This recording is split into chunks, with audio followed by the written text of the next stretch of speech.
13 अक्टूबर वापस, but now afternoon session. इससे पिछला वीडियो हमने बनाया था on 13 October morning session. 3 videos में हमने पेपर कंप्लीट किया था। ये हम लोग 2 पेपर में कंप्लीट करने की कोशिश करने वाले हैं। 2 में। पहला, first question, if A is a set containing x where x is a prime number, 0 less than or equal to x less than or equal to 9। तो पहली नॉलेज तो स्टूडेंट्स को ये होनी चाहिए, पहला प्राइम नंबर होता है 2। 1 is not a prime number, 2 is considered a prime number. 3, 5, 7, 9 नहीं, भले 9 अलाउड है पर वो प्राइम नहीं है, वो 3 की टेबल में जाता है। सो ए में ये 4 लोग आते हैं। अब उसको चाहिए how many elements in power set of A. तो बेटा पावर सेट ऑफ ए में कितने एलिमेंट्स आएंगे वो पूछ रहा है। N of number of elements in power set of A. तो जिन बच्चों को भी ये शॉर्टकट याद होगा कि अगर ए में टोटल 4 लोग हैं, यहां गिन रहे हो, ए में टोटल 4 लोग हैं, तो पावर सेट में हमेशा 2⁴। अगर 5 लोग हैं तो 2⁵, 3 लोग हैं तो 2⁵, 4 लोग हैं तो 2⁴, 16। It was a direct shortcut that if set B has, let us say, m elements, अगर सेट B के पास m elements हैं, then number of elements in power set of B is always 2⁻m। 2⁻m ये shortcut होता है। अगर B में m elements हैं तो पावर सेट ऑफ B में 2⁻m होते हैं। तो यहाँ प्राइम नंबर के हिसाब से काउंटिंग किया, A में 4 निकले, इसीलिए उसके पावर सेट में 2⁻4 16 निकले। Question number 2, the particular solution of the differential equation x dy। अच्छा, ये क्वेश्चन तो दिया हुआ है, क्वेश्चन वापस लिखने की कोई जरूरत नहीं है। तो ये बोलता है x dy is equal to -2y dx। Format ऐसा बनाओ ना जिसे सॉल्व कर सको। dy अपॉन y, वहां जो इंटू y हो रहा है उसको यहां अपॉन y कर दिया, यहां -2 1/x dx। इसे कर दो गाइस इंटीग्रेट बोथ साइड्स। आखिरकार डिफरेंशियल इक्वेशन का सॉल्यूशन निकाल रहे हो, इंटीग्रेट तो करोगे। dy अपॉन y का इंटीग्रेशन आएगा log y, ये आएगा -2 log x plus c। Integration कर रहे हो तो कांस्टेंट ऑफ इंटीग्रेशन तो डालोगे। ये अगर इस साइड आ गया तो प्लस हो जाएगा, तो you will be allowed to say log y plus 2 भी क्यों रखते हो, इसको log ऑफ x² बना दो ना। यानी ये जो पीछे log के 2 रखा है इसको x का पावर बना दो। वैसे भी पावर नीचे आती है, कोएफिशिएंट बनती ही है। Is equal to c. Now particular solution के लिए उसने वैल्यूज दिया है x equal to 2, y equal to 1। तो उसने दिया है x equal to 2 and y equal to 1। दोनों डाल दो इसमें। If you put this over here, log 1, y1 है ना, plus log 4 is equal to c। log 1 0 होता है यार, तो c फाइनल हो गया, c इज log 4। चलो ये स्टेप और ये स्टेप कंबाइन करो, और log प्लस log है तो वो तो log ऑफ मल्टीप्लीकेशन दिख जाता है, तो ये बन जाएगा log of x square y is equal to c लिखा है, मतलब ये हो जाएगा log 4। Taking anti log on both the sides, तुम्हें मिलेगा x square y is equal to 4। Hence this is the answer. Next one बोलता है the focal distance of the point 4,4 on the parabola with vertex at 0,0। तो question बोल रहा है कि इसका वर्टेक्स 0,0 है और it is symmetric about y axis. ये अबाउट y एक्सिस सिमेट्रिकल है। अगर ये अबाउट y एक्सिस सिमेट्रिकल है, मतलब हो ना हो ये वाला पैराबोला है, ऊपर वाला। हाँ, इसकी इक्वेशन क्या होती है? तो इसकी इक्वेशन होती है x square equal to 4by। अच्छा, b चाहिए, b चाहिए तो ये 4,4 इस पैराबोला में डाल के देखो, तुमको b है ना 1 आ रहा है। ध्यान से देखो, अगर मैं x का स्क्वायर लिख रहा हूं, मतलब 4 का स्क्वायर, ये आया 4b इंटू वाई, मतलब 4b इंटू 4, b 1 आ रहा है। और इस पैटर्न का फोकल डिस्टेंस का डायरेक्ट शॉर्टकट है। ये जो x square equal to 4by है, इसके फोकल डिस्टेंस का डायरेक्ट शॉर्टकट है mod of y coordinate plus b। Mod of y coordinate plus b, या कोई कोई बच्चा इसको ऐसे भी याद रखता है, I don't mind. Mod of y1 plus b, खत्म, चलेगा, दोनों राइट है। इन दिस सिनेरियो y1 मतलब 4, वो जो पॉइंट दिया था ना उसका, प्लस b मतलब 1, आ गया ना 5। ये आना चाहिए बस फोकल डिस्टेंस का डायरेक्ट फॉर्मूला। कौन सा वाला? जो ऊपर वाला पैराबोला है उसका ये है, जो राइट वाला पैराबोला होता है उसका फोकल डिस्टेंस होता है मॉड ऑफ x1 प्लस ए। चलो नेक्स्ट वन बोलता है if the population grows at the rate of 5% per year. पता है ये रेट देके उसने क्या किया? कांस्टेंट ऑफ प्रोपोर्शनैलिटी दे दिया। If the population grows at the rate,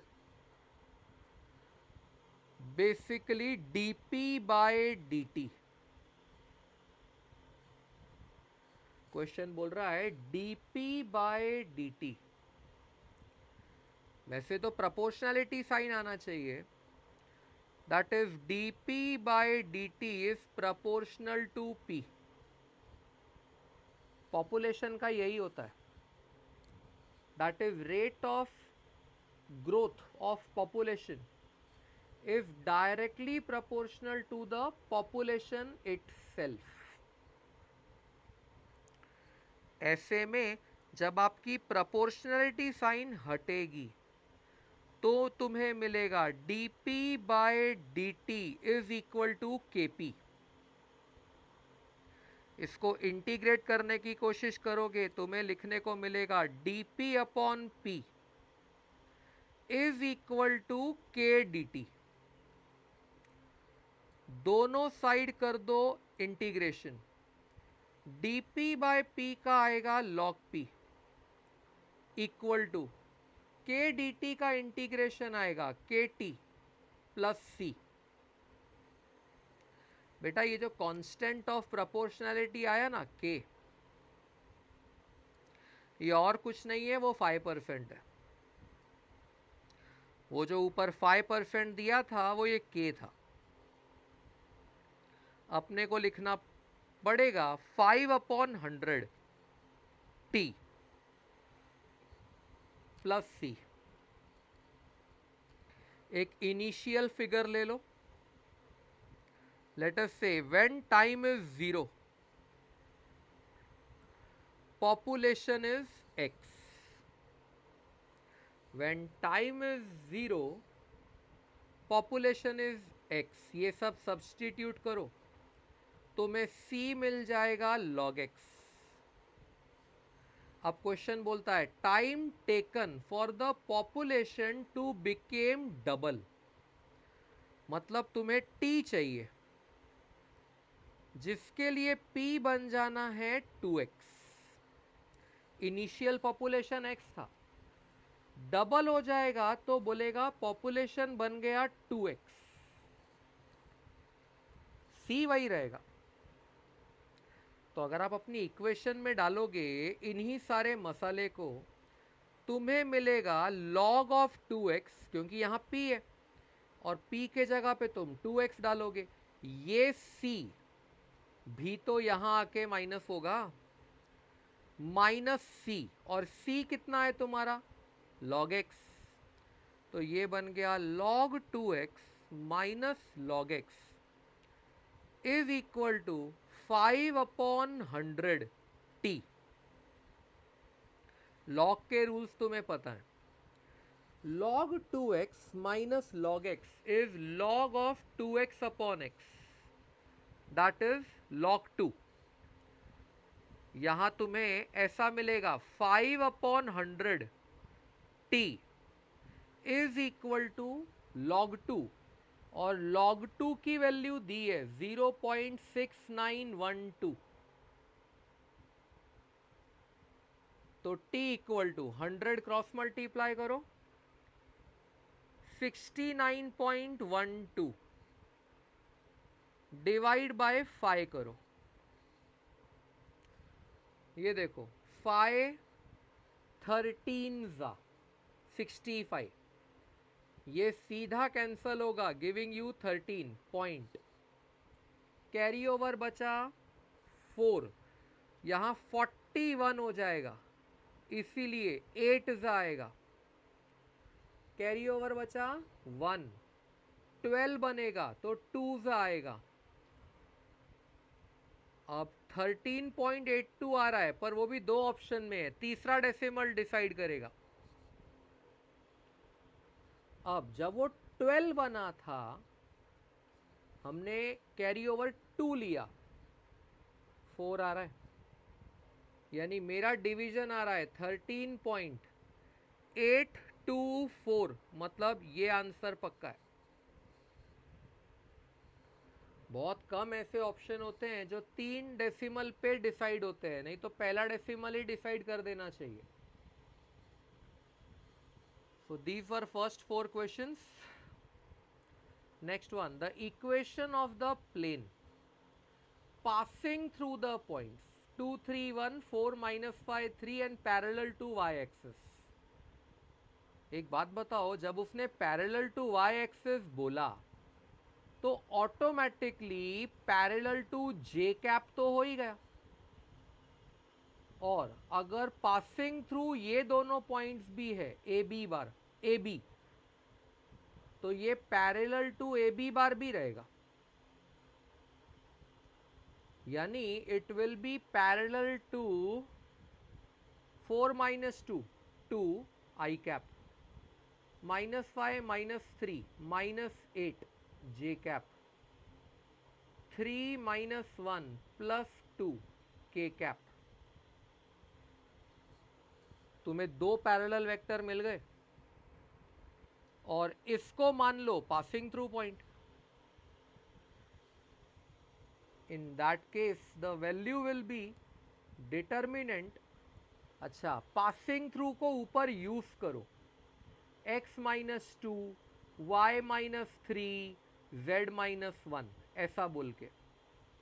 ये जो x y z होता है उसमें से 2 3 और 1 को माइनस किया, नीचे वाले रो में बिठा दो पैरेलल वेक्टर। तो तुम्हारा पहला पैरेलल वेक्टर है j कैप। j कैप मतलब 0 i cap 1 j cap 0 k cap. ये जो j बार होता है ना, it will look like 0 i cap plus 1 j cap plus 0 k cap. और जो दूसरा पैरेलल वेक्टर है वो अगले रो में आएगा, 2 -8 2। Now we are going to give this calculation. ये कैलकुलेशन बोलेगा भाई x -2 इंटू 2, बाकी -8 इंटू 0 तो कुछ मिलने वाला नहीं है। सोचो y -3 डाल के कुछ नहीं मिलेगा, क्योंकि उसके साथ जो डिटर्मिनेंट आ रहा है माइनर वो 0 है। सीधा आखिरी वाले पे उतरो, प्लस z -1 इंटू इसका माइनर, इस वैल्यू का वो आता है -2 equal to 0। This determinant should be equal to 0। ये डायरेक्ट शॉर्टकट है। ये देगा 2x -4 -2z +2 इक्वल टू 0। मतलब basically 2x -2z -2 equal to 0। 2 common लेके डिवाइड मार दो, बराबर ऑप्शन 1 दिख रहा है अपने को। दिख रहा है x -z -1 इक्वल टू 0, मतलब x -z is equal to 1। Simple था। क्वेश्चन नंबर 6 में ये डायगोनल मैट्रिक्स है गाइस। अगर ध्यान से देखोगे जो उसने A दिया है ना, वो डायगोनल मैट्रिक्स है। डायगोनल मैट्रिक्स के पास तो भर भर के शॉर्टकट होते हैं। अगर मैं बोलता हूं a⁴ इंटू a⁻⁻1, तो a⁴ कैसे आएगा? तो ये जो अंदर डायगोनल में एलिमेंट्स लिखे हैं, याद रखना ये शॉर्टकट सिर्फ डायगोनल मैट्रिक्स में लगाना।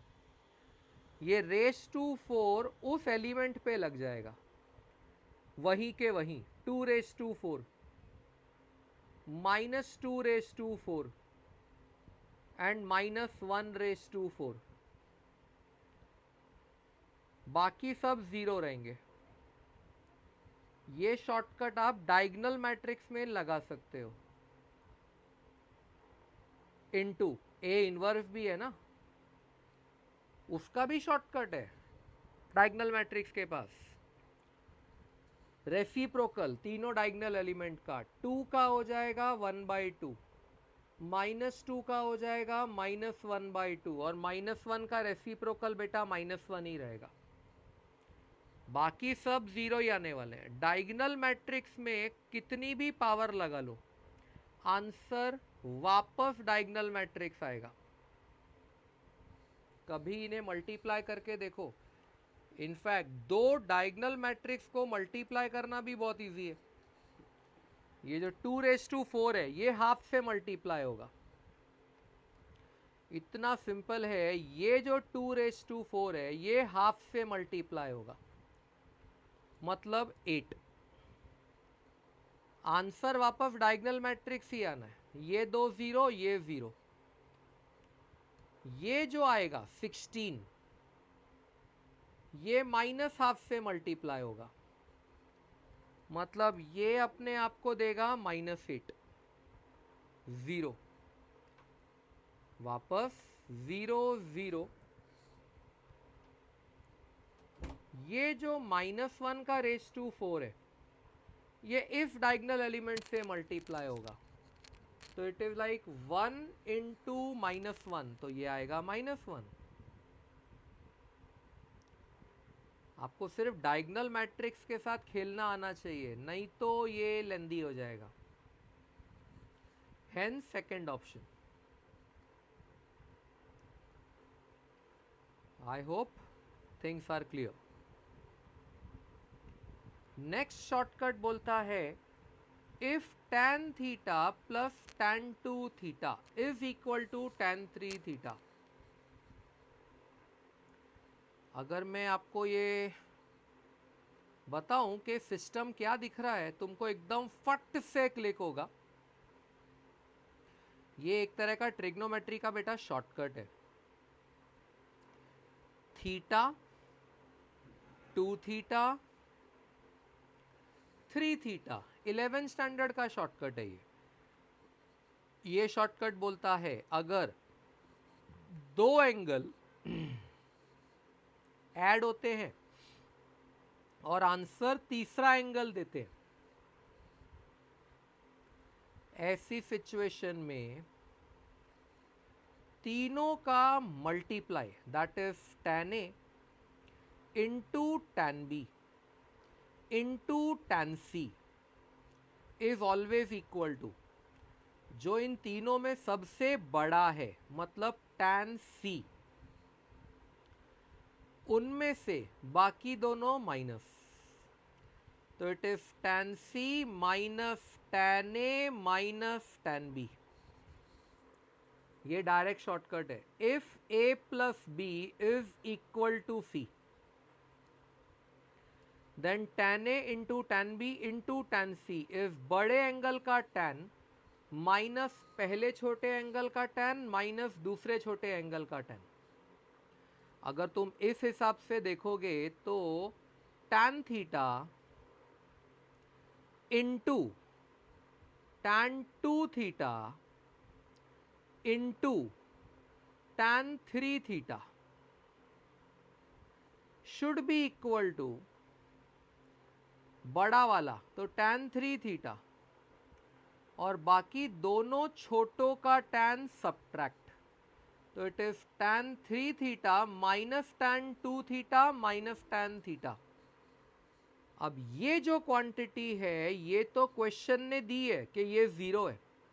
ध्यान से देख, अगर मैं इस डेटा को मैनिपुलेट करता हूं तो अपना tan 3 theta minus tan 2 theta minus tan theta 0 आ रहा है।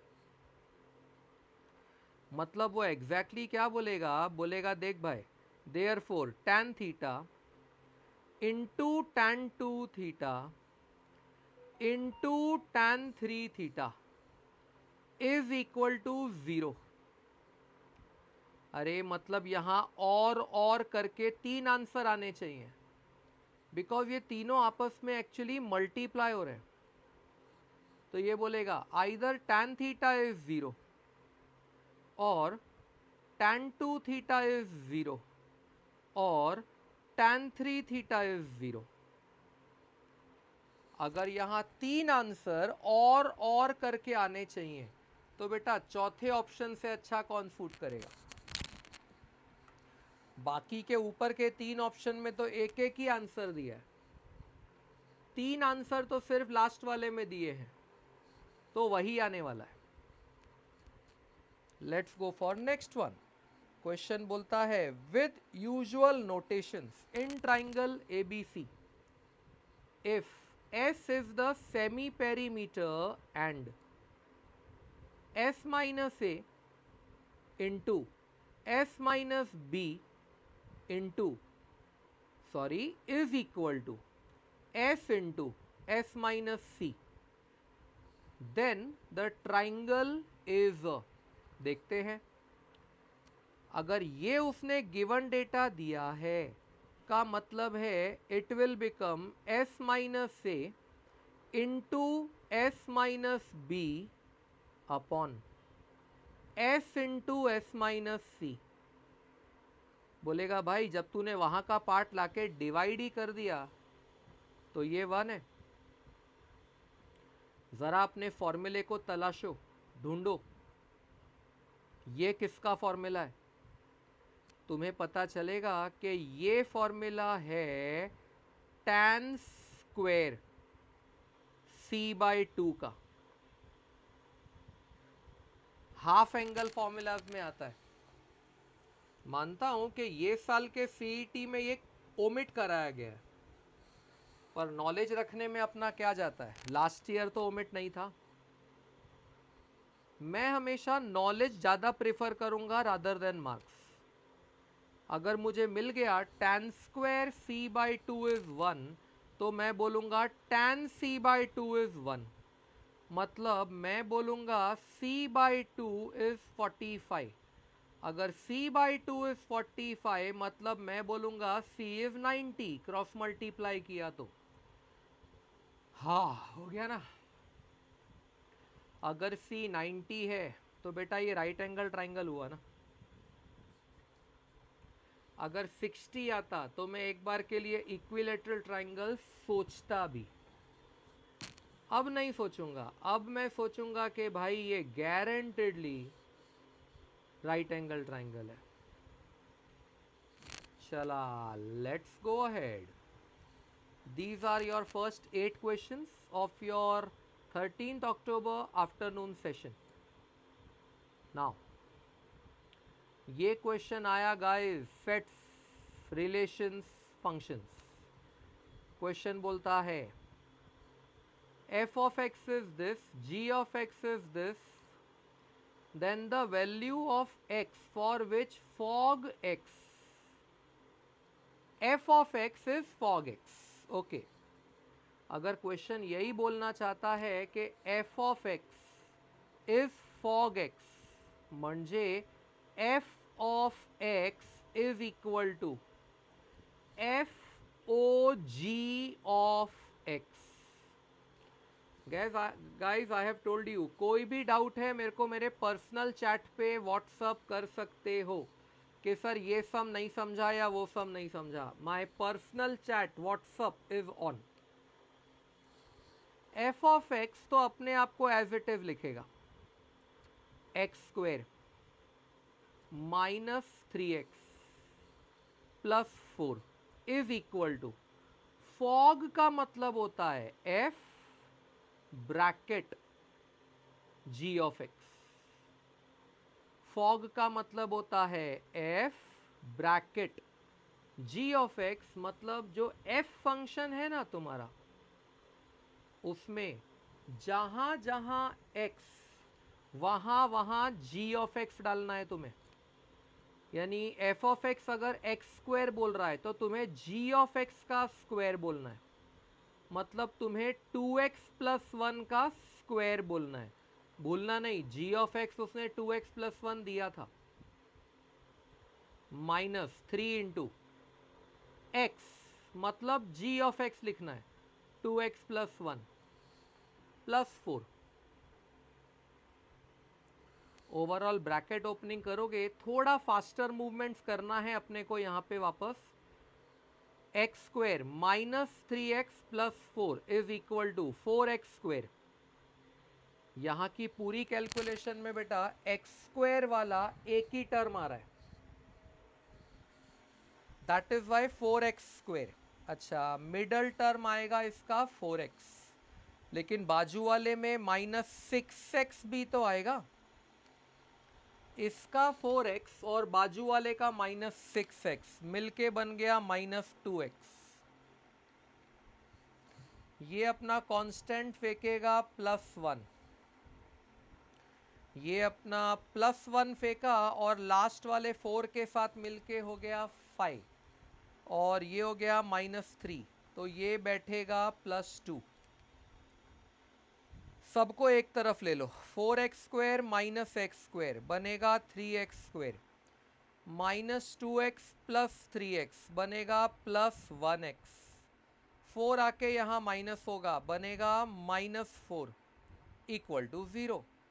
ए भाई ये क्वाड्रेटिक तो सेल्फ सॉल्वेबल है। 3 और -4 ही फैक्टर है, बस सिग्नेचर उल्टा कर दो तो ये क्वाड्रेटिक बोलेगा 3x² plus 4x minus 3x minus 4 equal to 0।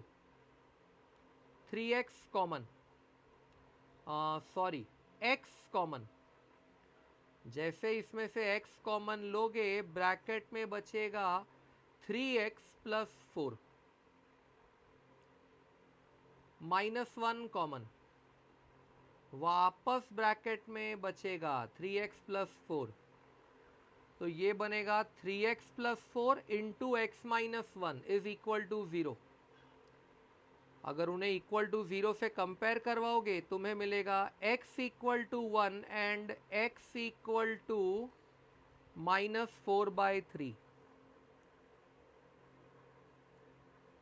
हाँ, कुछ मिस्टेक हुआ क्या?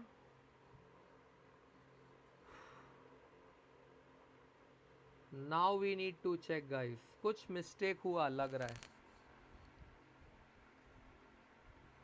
2x plus 1 the whole square, 4x square plus 4x plus 1, वो ये साइड वाला तो बराबर है। अच्छा, कांस्टेंट में मिस्टेक हुआ मेरा, अरे यार रुको रुको, कांस्टेंट में मिस्टेक हुआ। +2 -4, ये -2 आएगा। यहाँ सब कुछ शिफ्ट किया, ये -2 आएगा। मैंने बड़ा झोल किया है, चलेगा। करेक्शन करने का मौका मिले तो कर लेने का, अभी मौका मिला है, पता चल गया। बिकॉज ऑप्शन में 4/3 नहीं आ रहा था, -4/3। ये भी सेल्फ फैक्टराइजेबल ही है। 3x² plus 3x minus 2x minus 2, 3x common, bracket में बचा x प्लस 1, -1 कॉमन, -2 कॉमन, वापस ब्रैकेट में बचा x प्लस 1, तो इसका एक ब्रैकेट आएगा x प्लस 1, दूसरा ब्रैकेट आएगा 3x माइनस 2, और ये ओवरऑल बोलेगा इक्वल टू 0। तो x का वैल्यू -1 या x का value 2/3,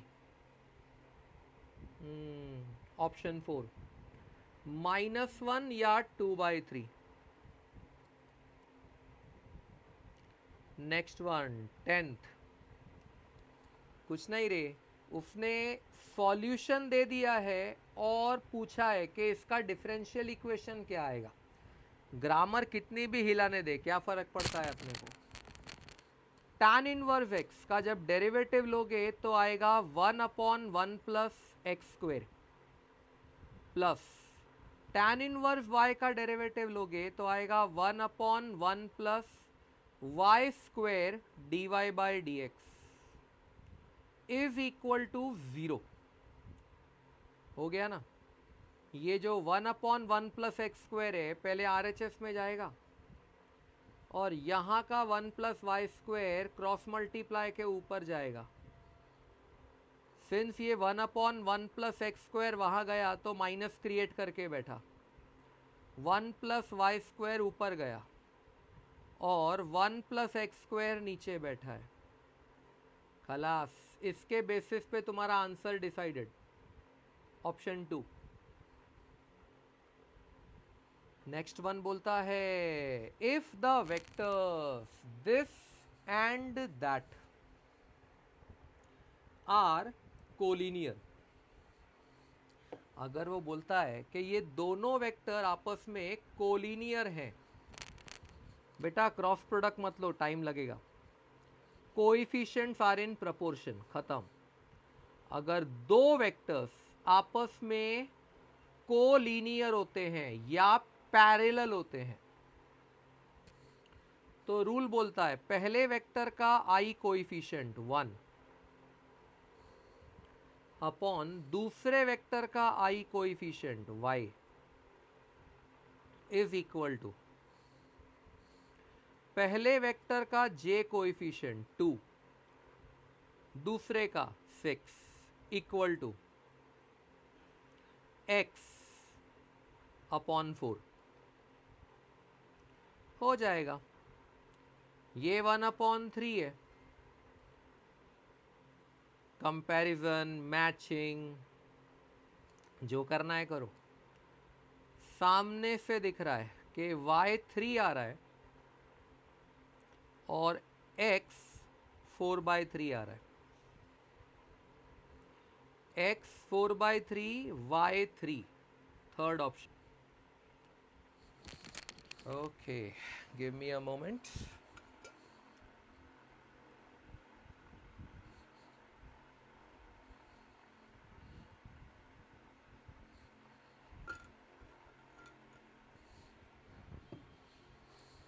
Okay, the area of the region bounded by this curve and the x-axis। बेटा पहली बात तो x-axis का मतलब होता है y equal to 0। Coordinate geometry से मैंने x-axis की डेफिनेशन उठाई। अब ये दोनों को इंटरसेक्ट तो करना पड़ेगा, नहीं तो एक बाउंडेड रीजन नहीं बनेगा, और बाउंडेड रीजन नहीं बना तो एरिया कैसे आएगा। तो ये जो तुम्हारा इक्वेशन है कर्व का, इसमें y को 0 डाल दो। 0 is equal to 4x minus x square, x common bracket में 4 माइनस एक्स। इसके वजह से मुझे x के दो वैल्यू मिल गए, 0 एंड 4। खत्म रे। एरिया पूछा उसने।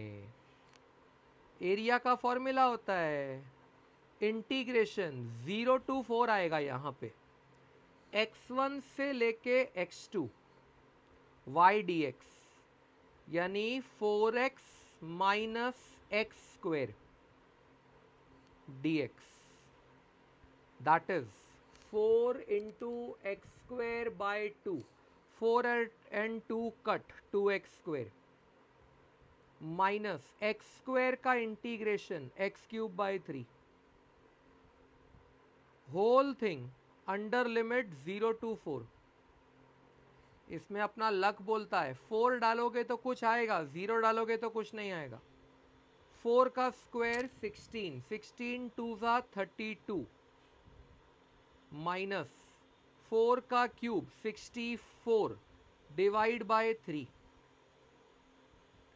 क्रॉस मल्टीप्लाई करो 96 माइनस 64 वापस 32 आ रहा है, डिवाइड बाय 3, मतलब ये आंसर है। 32/3 will be your area of the region. You can see बहुत इजी क्वेश्चंस होते हैं। If you see this question, ये अपने डेफिनेट के शॉर्टकट में गया। डेफिनेशन के एक शॉर्टकट ने बोला था कि अगर सम है a to b f of x upon f of x plus f of a plus b minus x dx, तो उसका आंसर होता है b minus a divide by 2। ये भी वैसा ही है। अगर आप a प्लस बी करोगे इसमें, तो you are going to give him 0 plus 90, और फिर आगे माइनस एक्स भी है, a plus b minus x, तो 0 प्लस 90 माइनस एक्स, इतना करोगे तो बेटा ऑब्वियस है तुम्हारा जो सेक एक्स है वो कोसेक एक्स में कन्वर्ट हो ही जाएगा, और कोसेक एक्स है वो सेक एक्स में कन्वर्ट हो ही जाएगा। तो what's more important is clicking of this formula, shortcut. नहीं तो फालतू में वो 2 टाइम क्या कुछ तो आई बनाने का, then adding 1 and 2, 2i equal to, नको रे बाबा, इतना टाइम नहीं है। सीधा b minus a divide by 2 π/4। हाँ, नेक्स्ट वन, इफ tan थीटा equal to 2 and theta lies in third quadrant, value of sec theta is equal to, अबे लॉटरी है यार, tan और sec में तो आइडेंटिटी है, तो we will say sec square theta is equal to 1 plus tan square theta. उसमें से tan थीटा 2 है, तो ये बन गया 1 प्लस 4, मतलब ये बन गया 5। Sec square theta is equal to 5। अब उसको आंसर चाहिए थर्ड क्वाड्रेंट में। थर्ड क्वाड्रेंट में सेक नेगेटिव होता है, तो जब वो इसका रूट लेगा तो प्लस और माइनस के जगह सिर्फ माइनस लेगा, बोलेगा -√5। -√5 क्यों? थर्ड क्वाड्रेंट है ना। तीसरे क्वाड्रेंट में टैन और कॉट पॉजिटिव होता है, सेक तो नेगेटिव होता है।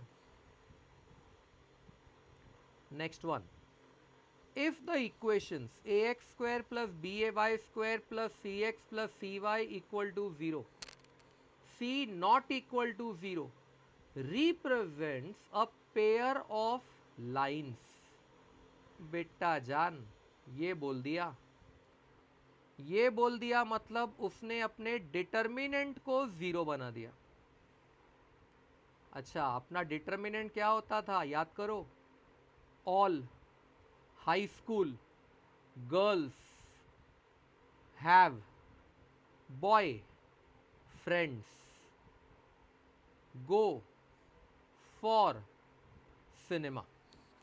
All high school girls have boy friends, go for cinema. यहां ए का काम तो ए ही कर रहा है, बी का काम भी बी कर रहा है। ये जो x के साथ बैठा है ना, एक्चुअली ये x के साथ बैठने वाला होता है 2g, और जो ये y के साथ बैठा है ये होता है 2f। अब मुझे g और f चाहिए, तो मुझे इनका आधा करना पड़ेगा। कर लेंगे यार। देख, a की जगह पे a ही आएगा, h 0 आएगा, क्योंकि इस इक्वेशन में वो 2hxy वाला टर्म ही नहीं है। g, तो 2g इक्वल टू c, तो g equal to c/2। h है ही नहीं तो 0 आएगा, b है ना, खुद b, f के जगह पे भी c/2 आएगा, वापस g, तो वापस c/2 आएगा, वापस f, तो वापस c/2 आएगा, और कांस्टेंट टर्म इसके पास है ही नहीं, 0। वो शाना है, उसने c ही रखा, क्योंकि हम इस लंबी सी इक्वेशन में फाइनल कांस्टेंट को c ही बोलते हैं। फिर वो कंफ्यूज हो जाएगा, ये c कौन सा और वो c कौन सा। बोलेगा this determinant is coming equal to 0। Calculation करने जाऊंगा तो मुझे मिलेगा a into 0 minus c²/4 minus c²/4। बीच वाले का तो किसी की पड़ी नहीं है, प्लस c/2 इंटू, उधर देखोगे तो माइनस bc/2 इतना आ रहा है, and this whole thing is coming out as 0। दोनों कैलकुलेट हो, -c² डिवाइड बाय 4 कॉमन आ रहा है, ब्रैकेट में बच रहा है a प्लस बी और इक्वल टू आ रहा है 0। आ गया ना, a plus b equal to 0। Because इतना बोल के मुझे अगले स्टेप में लिखना पड़ता c square by 4 equal to 0 और a plus b equal to 0। But c 0 नहीं है, ये डेटा में दिया था, इसीलिए सी स्क्वायर बाय 4 भी 0 नहीं हो सकता। हाँ, ग्रेट। Next one 16। अगर आपका डेरिवेटिव स्ट्रांग है तो ये सम भी स्ट्रांग है। सबको पता होना चाहिए x log x का डेरिवेटिव ऊपर लिखा है। अगर मैं x log x को t मान लेता हूं तो एवरीबडी नोज इसका डेरिवेटिव dt आएगा 1 प्लस लॉग एक्स dx। तो ये जो तुम्हारा न्यूमरेटर है 1 प्लस लॉग एक्स dx, ये dt बोल के भाग गया और नीचे वाला बन गया cos स्क्वायर टी। मतलब ये आया 1 upon cos square t dt। 1 upon cos square t होता है sec square T,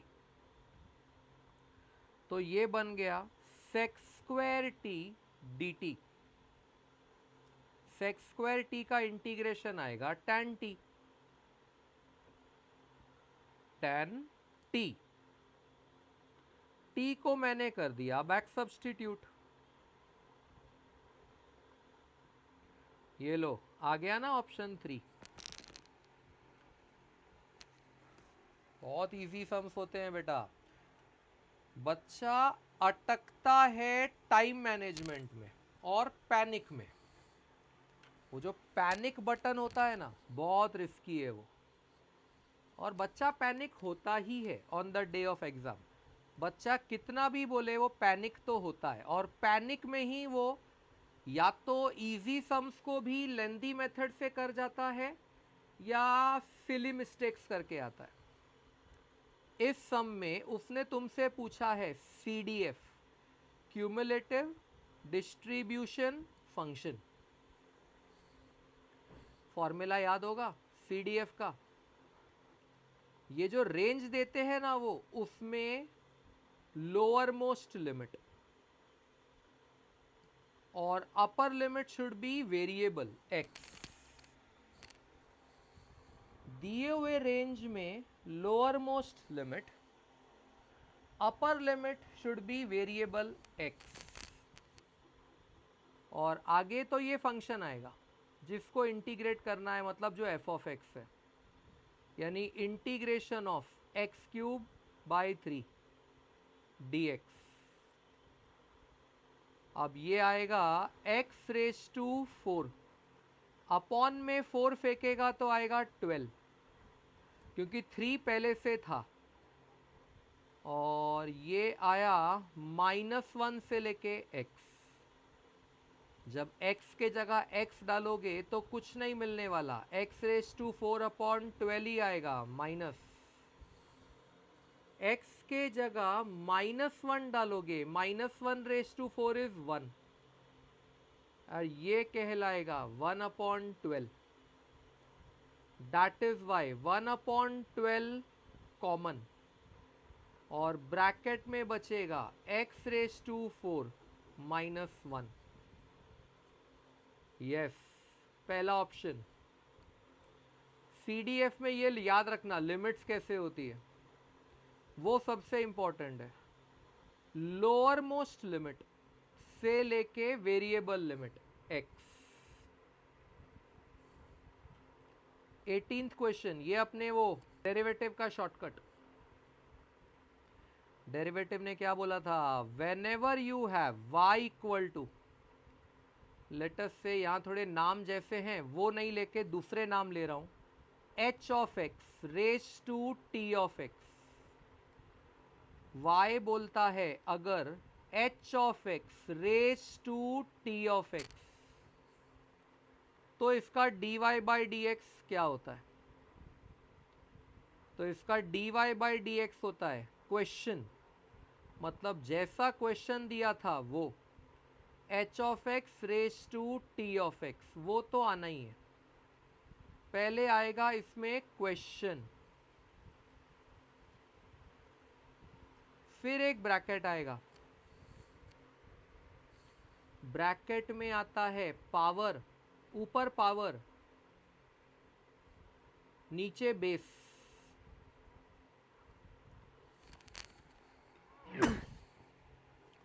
whole into base dash plus power का derivative power dash into log of base. ध्यान से देखोगे तो उसने सब कुछ मैनेज किया है।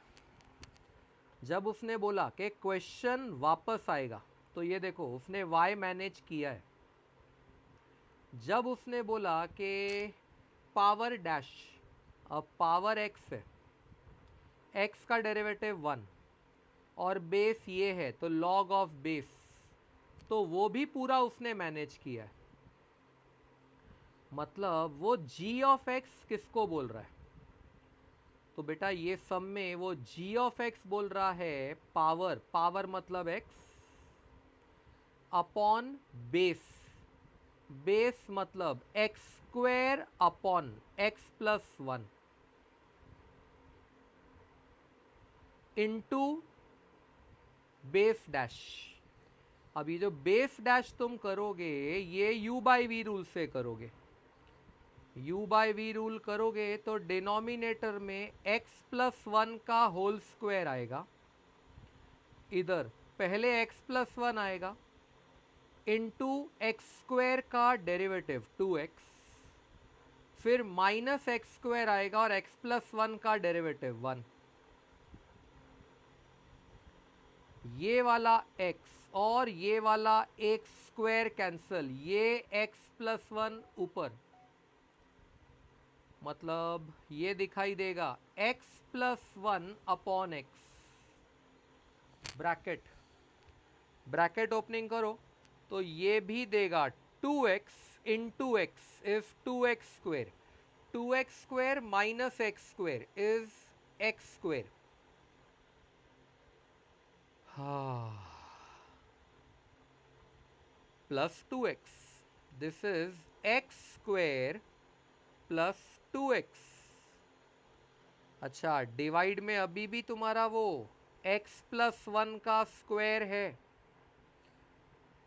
जो जो कटता है काट दो। ये वाला x प्लस 1 इसके स्क्वायर के एक से गया, ये भी अपना एक x कॉमन लेगा और ये स्क्वायर और ये x कट जाएगा, मेरे को वैल्यू आ गया x plus 2 upon x plus 1, ये रहा। अगेन ये सम में तुम्हारे लिए इंपॉर्टेंट है ये शॉर्टकट, सम में कैसे लगाया वो तो समझे, सीधा पता चला कि कौन क्या है, नहीं तो कौन लेते बैठेगा वो log on both sides and all that बकवास। नेक्स्ट वन, ओके, इसको बोलते हैं स्केलार क्वार्टर प्रोडक्ट, शॉर्ट में करेंगे स्केलार क्वार्टर प्रोडक्ट। इसमें ऐसा होता है एक cross product p bar cross q bar और एक cross product r bar cross s bar, ये दोनों क्रॉस प्रोडक्ट आपस में डॉट होने चाहिए। मतलब क्या, वो दो क्रॉस प्रोडक्ट ले रहा है और दोनों को आपस में डॉट कर रहा है। इसका जो आंसर आता है ना वो एक्चुअली एक छोटा सा डिटर्मिनेंट आता है। अब देखो क्या करोगे, यहां जो पहला वेक्टर है उसको यहां के पहले के साथ डॉट P डॉट आर, इसी को दूसरे के साथ डॉट P डॉट एस। अब दूसरा उठाओगे पहले के साथ Q डॉट आर, और इधर आएगा Q डॉट एस। ये डिटर्मिनेंट का answer is this scalar quarter product.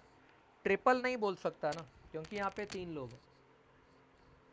एक काम करो, यहां पे ध्यान से देखो, इसने भी कुछ वैसा ही पूछा है। A cross b dot a cross c, जो कि आएगा डिटर्मिनेंट। अब देख, पहले वाला पहले वाले के साथ गया, मतलब ए बार डॉट ए बार। अरे बेटा, ए बार डॉट ए बार तो मैग्नीट्यूड ऑफ ए का स्क्वायर होता है। यहां आएगा ए बार डॉट सी बार, यहां आएगा बी बार डॉट ए बार, और बाजू में आएगा बी बार डॉट सी बार।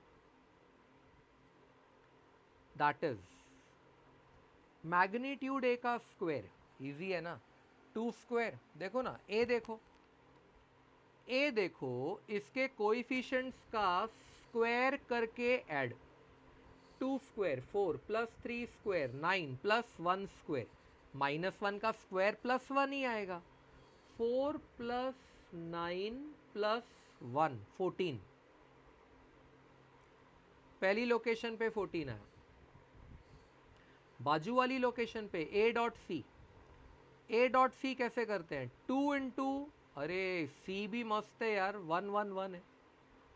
अगर 1 1 1 है तो it is 2 into 1 plus 3 into 1 minus 1 into 1, यानी 2 प्लस 3 माइनस 1 4 आएगा।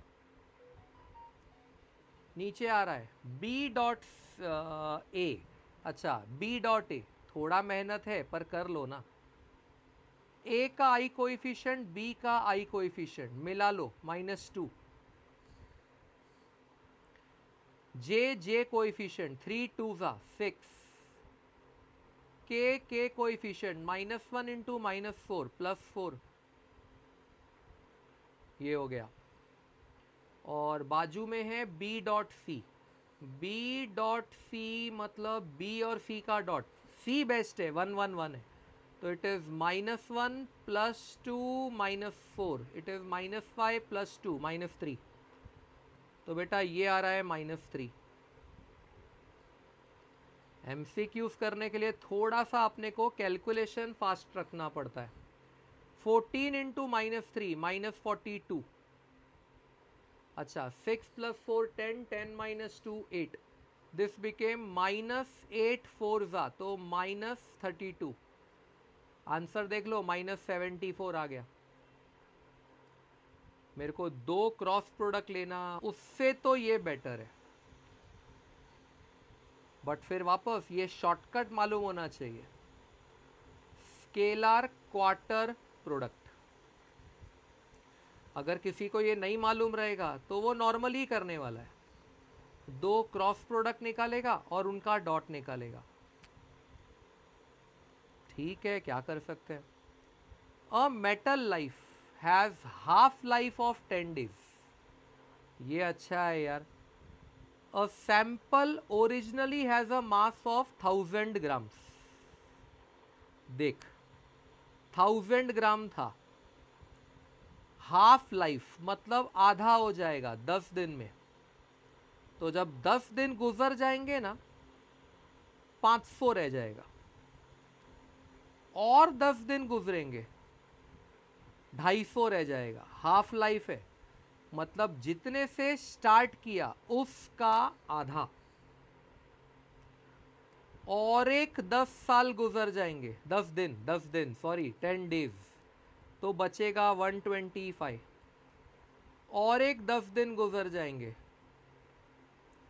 तो बचेगा 125 डिवाइड बाय 2। और एक 10 दिन निकल जाएंगे, इसका भी आधा, 125 डिवाइड बाय 4। निकल गए 50 दिन भाई लोग। उसने तुमसे 50 डे का हिसाब में किताब मांगा था, बोलता है 50 दिन बाद क्या होगा। हो गया 50 दिन, 10 दिन और 10 दिन और 10 दिन और 10 दिन और 10 दिन, काउंट करो 50 हो गया। हाफ लाइफ में यही फायदा है। आंसर आ गया 125/4। किसी बच्चे को लगेगा यार डिफरेंशियल इक्वेशन का कैलकुलेशन करना है, नहीं, हाफ लाइफ में तो कभी नहीं, ना हाफ लाइफ में ज़रूरत पड़ेगी ना डबल लाइफ में, दोनों में कैलकुलेशन नहीं करना है, इस तरह का एक चार्ट बना के डिसाइड कर लेना है। Let's go for question number 21। क्या बात है, ये तो सब्स्टिट्यूशन का क्वेश्चन है। Integration x cube e raise to x square d x. मालूम है ना, इंटीग्रेशन ई की पावर में एक्स स्क्वायर बर्दाश्त नहीं करता है। वो क्या करेगा, एक्स स्क्वायर को टी ले लेगा। अब एक्स स्क्वायर को टी लिया तो उसका डेरिवेटिव आता है 2x। हाँ, तो सम में 2x मैनेज होगा ना। ये जो एक्स क्यूब है वो एक x लिखेगा और एक एक्स स्क्वायर लिखेगा, साथ में तुम ई रेस टू एक्स स्क्वायर तो लिख ही रहे हो। सिंस डेरिवेटिव 2x है तो मल्टीप्लाई डिवाइड बाय 2 करेगा dx। हाँ, एक्स स्क्वायर को t डाला, अगर एक्स स्क्वायर को t डाला तो 2x dx dt बन गया। मतलब मेरा सम हो गया इन हाफ इंटीग्रेशन। याद रखना इसको भी तो t लिखोगे,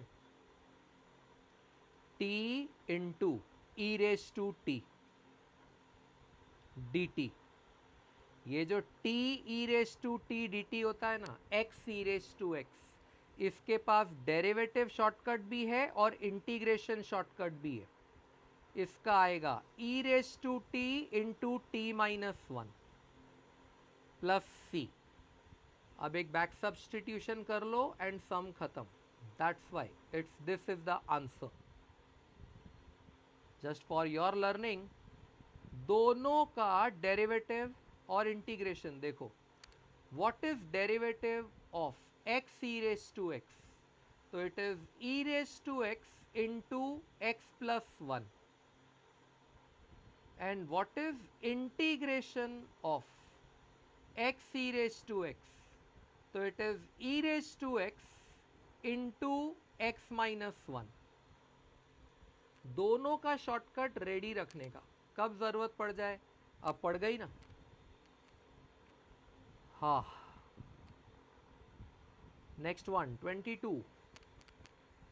ये फंक्शन है और इसको इसका मैक्सिमम वैल्यू चाहिए। अगर इसका मैक्सिमम चाहिए मतलब ये एफ ऑफ एक्स है।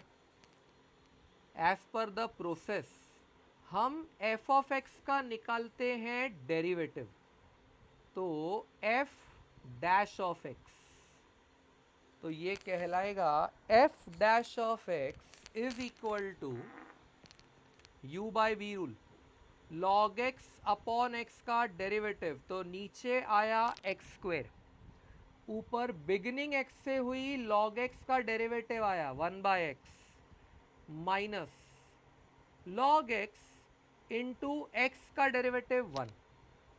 अच्छा, एक्स एक्स कैंसल हो गया और ये जो भी क्वांटिटी आती है ये अपने आप को बोलती है आई एम इक्वल टू 0। तो ये हो गया like 1 minus log x upon x square equal to 0। छोड़ना, upon x square cross multiply भी कर लेगा तो भी 0 ही रहने वाला है। तो 1 माइनस लॉग एक्स इज 0, मतलब log x is equal to 1। और अगर लॉग एक्स 1 आ रहा है तो x e आएगा, e रेस टू 1 यानी e। बेटा तुम्हें सेकेंड ऑर्डर करने की जरूरत ही नहीं, एक ही वैल्यू तो आई है। ये जो एक वैल्यू आई है यही तुमको एफ ऑफ एक्स का मैक्सिमम देगी। तो ये एफ ऑफ एक्स है, अगर मुझे इसका मैक्सिमम लिखना है तो फंक्शन में मैं x के जगह पे e डाल दूंगा। तो ये फेंकेगा लॉगी अपॉन ई। लॉगी 1 होता है, इसीलिए आंसर विल बी 1 अपॉन ई। जब फर्स्ट डेरिवेटिव को 0 बोल के ना एक ही वैल्यू आए, तो सेकंड डेरिवेटिव टेस्ट की चिंता नहीं करने का। मिन होगा या मैक्स होगा, आएगा उसी पे, कुछ नहीं कर सकता। Let's go for next question number 23। बहुत अच्छा क्वेश्चन है। इंटीग्रेशन में ऐसे बोलते हैं, अगर न्यूमरेटर में ऐसा हो साइन एक्स प्लस और माइनस कॉस एक्स और denominator function of sine 2x हो, न्यूमरेटर हो साइन एक्स प्लस और माइनस कॉस एक्स और डिनोमिनेटर हो function of sine 2x, always put t as conjugate of numerator. जो कुछ भी तुम्हारा न्यूमरेटर है ना, उसका कॉन्जुगेट ले लो। और याद रखना, थोड़ी देर बाद तुम्हें टी स्क्वायर करने की जरूरत पड़ेगी, यानी याद रखना है, बस करनी है।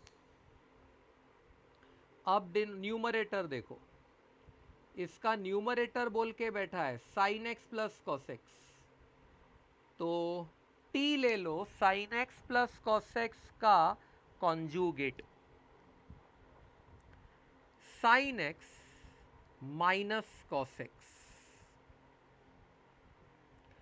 Sine x plus cos x लिखा था न्यूमरेटर में, हमने उसके कॉन्जुगेट को t ले लिया, एज पर ये साइड वाला जो मैंने आपको सिस्टम दिया ना वो। ये बहुत काम का सिस्टम है, ऐसा आया तो ये करना है। It's basically a theory system. इसका डेरिवेटिव लो, साइन एक्स का डेरिवेटिव आएगा cos x, minus of minus plus sine x, तो मेरा डी टी आ रहा है cos x plus sine x D x. बैठ गया ना न्यूमरेटर। अब बिठाओ लिमिट्स, सब कुछ बिठाना है। बोलेगा when x equal to 0, value डाल के देखो फॉर्मूले में, t इक्वल टू -1 आ रहा है, साइन 0 माइनस कॉस 0, और जब x को π/4 डालोगे ना, t 0 आ रहा है, because it will B 1/√2 minus 1/√2। तो बेटा तुम्हारी लिमिट आने वाली है -1 से लेके 0। ऊपर जो तुम्हारा sign x plus cos x D x है, वो तो डी टी बन गया। अब सारी मेहनत करनी है डिनोमिनेटर को। ये जो टी लिया है, इसका मारो squaring both the side, t square is equal to sine x minus cos x the whole square, मतलब sine square x minus 2 sine x cos x plus cos square x, 1 minus sine 2x आएगा अगर उसका square मारोगे तो। और यहां से निकालने की ट्राई करोगे साइन 2x, तो 1 माइनस टी स्क्वायर आएगा, that is minus sine 2x LHS पे टी स्क्वायर RHS पे। साइन 2x मिल गया, डिनोमिनेटर में डाल दो 9 plus 16 into 1 minus t square, bracket opening opening जो भी करनी है कर लो, तुम्हें मिलेगा -1 to 0 D T upon 25, 9 plus 16 -16 T square. अभी तुम में से मैक्सिमम बच्चों को बेटा ये फॉर्मूला आता है 1/2 × 5, बिकॉज 25 तुम्हारा फाइ का स्क्वायर है। Log of 5 + 4t upon 5 - 4t, और पूरा आंसर x का कोएफिशिएंट, t का कोएफिशिएंट 4 से भी डिवाइड होगा। सर 16 था ना? ना ना ना ना ना, वो 16t² था, मतलब वो 4t द होल स्क्वायर था। It was 4t the whole square. तो t का कोएफिशिएंट कहलाया 4। अच्छा देख, वेरिएबल सिर्फ इतने में है, इतने में डाल, -1 से लेके 0। जब देखोगे बाहर का क्वांटिटी 1/40 आ रहा है, तो बाहर वाले ने पहले बोला 1/40। अच्छा, 1/40 सुन के खुश नहीं हो जाना कि चौथा ऑप्शन आएगा, काम बाकी है। अपर लिमिट डालोगे 0 t के जगह पे।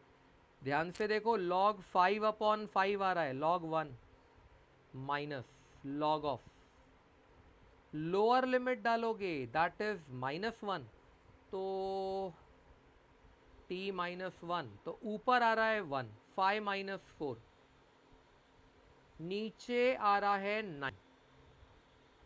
Very good. log 1 तो 0 होता है।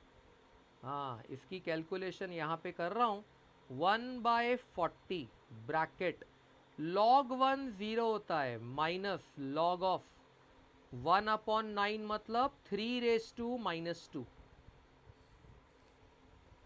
-2 नीचे लो, तुम्हारा आंसर बैठेगा 1/40 2 log 3, और ये 2 और 40 कटेगा, 1/20 बनेगा log 3। तो आंसर आया 1/20 log 3, और उसने इसी आंसर को k log 3 के साथ मैच किया है।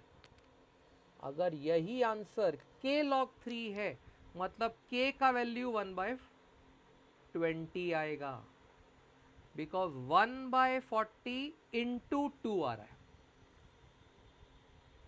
आई नो ये थोड़ा लेंदी था, बट कुछ सम्स तो आएंगे।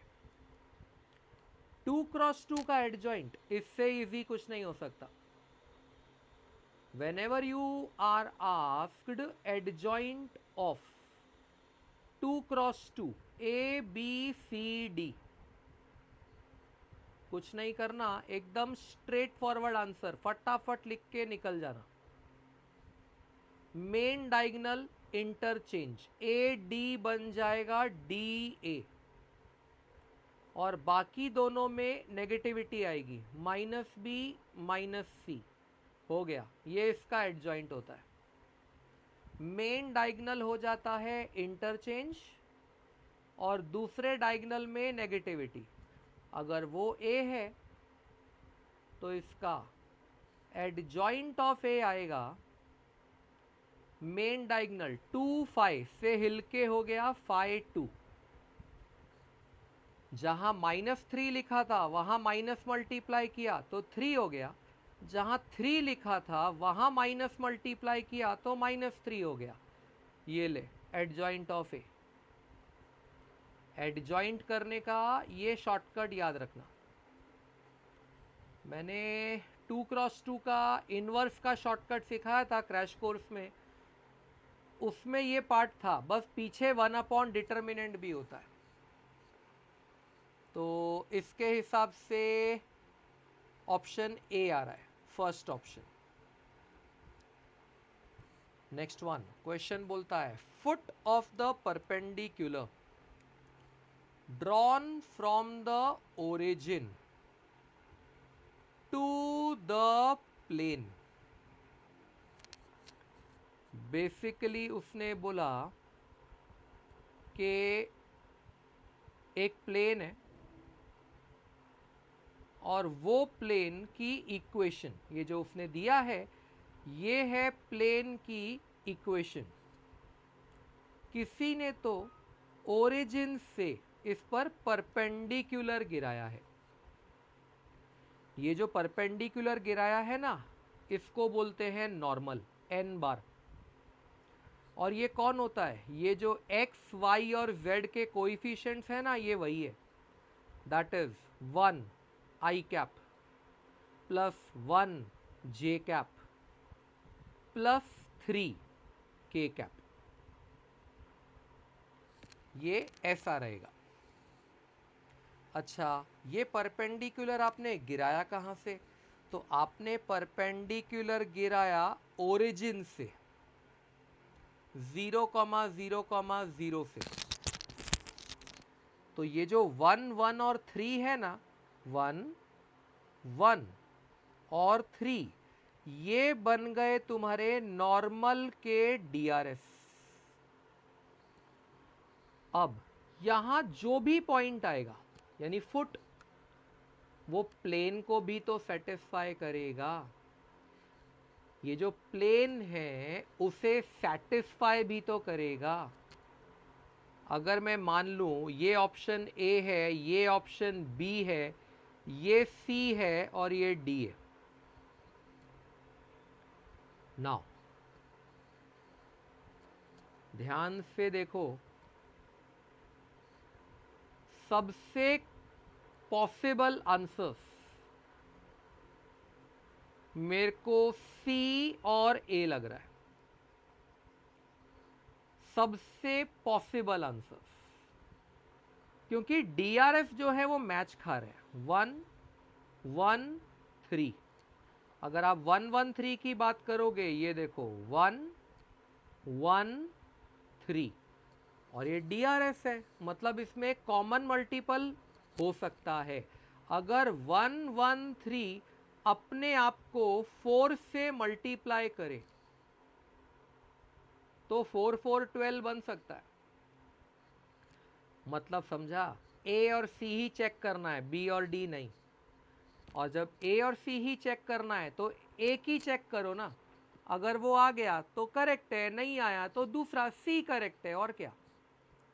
अगर मेरे प्लेन का इक्वेशन है x plus y plus 3z -4 equal to 0, मतलब इक्वल टू 4। अगर मैं पहला ऑप्शन वेरीफाई कर रहा हूं, x के जगह पे डाल 4/11, y के जगह पे डाल 4/11 प्लस 3 इंटू z के जगह डाला 12/11। एलसीएम देखेगा बराबर 11 आ रहा है। इसका एलसीएम आ रहा है 11। न्यूमरेटर में 4 प्लस 4 प्लस 36, ये आएगा 4 प्लस 4 प्लस 36। 4 plus 4 is 8। अरे आ गया रे, 44/11 आलं। 44/11 4 होता है और वो बराबर तेरा आरएचएस है, मतलब ए ही फुट कर गया। तो मेरे को सी चेक करने की जरूरत क्या है? वो जो बाकी के दो ऑप्शन थे ना, वो डीआरएस को मैच नहीं खा रहे थे, दे वर नॉट मैचिंग डीआरएस। अगर 1 1 3 में मैं 2 मल्टीप्लाई भी कर दूं तो 2 2 6 होता है, 1 1 6 नहीं, 2 2 9 नहीं।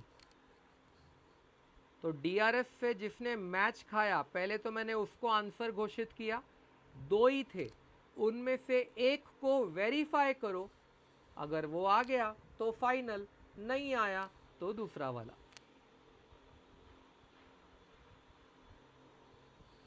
हाँ, so this was your first 25 questions, guys.